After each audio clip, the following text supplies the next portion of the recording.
कुछ नहीं, ये बीजेपी का एक ड्रामा है।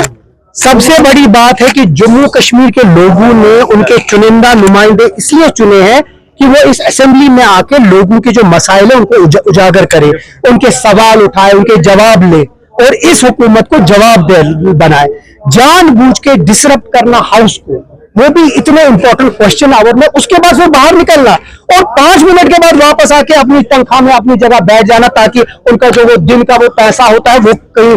कैंसिल ना हो जाए। ये चीज है बीजेपी का असली चेहरा। अगर मैंने अपनी स्पीच में भी वही बोला कि ये लोग अभी बात कर रहे हैं कि हमारा वो है, हमारे, तो क्वेश्चन और जो लोगों का क्वेश्चन था, पूरे जम्मू कश्मीर रियासत की जो यूटी है, हर किसी जगह के सवाल थे, जानबूझ के उसको नहीं उठाने दिए। ये है एक्चुअल क्या कहते हैं भारतीय जनता पार्टी का फेस, कि वो जानबूझ के कभी भी कंस्ट्रक्टिव अपोजिशन नहीं करना चाहते, सिर्फ बरहम बरहम करना चाहते हैं हाउस को और किसी तरीके से मीडिया गैलरी को करप्शन के इल्जामात लगे। क्या जवाब देंगे आप? कुछ नहीं, बस फ्लिम्सी ग्राउंड पे। मैं भी आज बोलूं कि अब बीजेपी की जितनी लीडरशिप है वो सारी चोर है, तो चोर बन गई। बोलने पे मीडिया गैलरी में कुछ भी बोलने से क्या हो जाता है,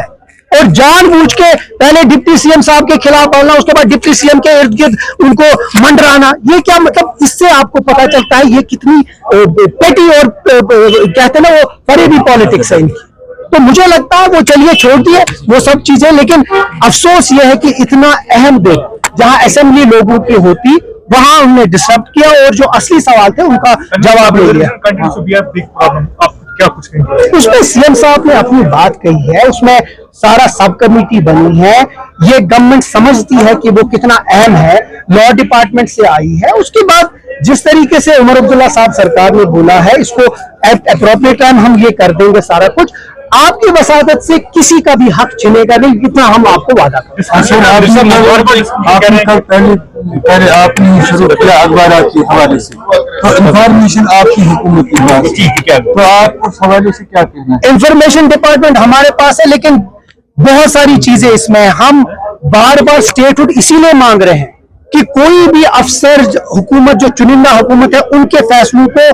नकारे ना। और अब मैं सारा कुछ यहाँ बोलना नहीं चाहता, क्योंकि मैं चाहता हूँ कि एक अच्छे माहौल में राजभवन और ये इलेक्टेड हुकूमत के बीच में एक अच्छा तालमेल हो। उम्मीद करते हैं कि जब कल हमने ये बात उठाई है, थोड़ी सी समझ आ जाए उन सब ऑफिसर्स को, और जो मीडिया है जिसको हम फोर्थ पिलर कहते हैं, और वो इरेस्पेक्टिव हो, चाहे वो उनकी एम्पैनलमेंट ही की बात है, उनकी जो पेंशन की बात है, जो यहाँ के जो लोग हैं, जो जिन लोगों का पेन है वो हर जगह मजबूत हो, वो हमारा इरादा है और इरादा रहेगा। आज नहीं तो कल, कल नहीं तो परसों हम एक कमिटेड है कि किसी तरीके से जो यहाँ की जर्नलिस्ट फर्टिलिटी है उनको, उनका जो कलम है उनको स्ट्रॉन्ग बनाएंगे, उनका एडवर्टाइजमेंट, उनका रहन सहन, उनका वो जो तरीका है उसको बेहतर करना।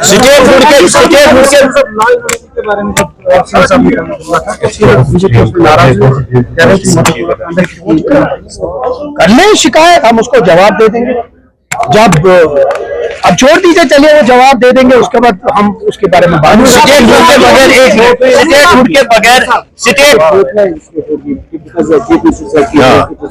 उम्मीद पे दुनिया कायम है। हम अभी भी समझते हैं कि जो वादा इस मुल्क के वजीर आजम ने किया, जो वादा इस मुल्क के होम मिनिस्टर ने किया, जो वादा सुप्रीम कोर्ट ने हमारे साथ किया है, मुझे नहीं लगता है जम्मू कश्मीर का जो इतना ओवरवेलमिंग मैंडेट लोगों ने दिया और यहाँ के लोगों को चुना, यहाँ के एमएलए को चुना, यहाँ की हुकूमत को चुना, उनको इंसल्ट, उनको ह्यूमिलेट करके न स्टेटहुड देना मुझे लगता है सबसे बड़ा अफसोसनाक होगा। लेकिन हम उम्मीद रखते हैं कि जल्द से जल्द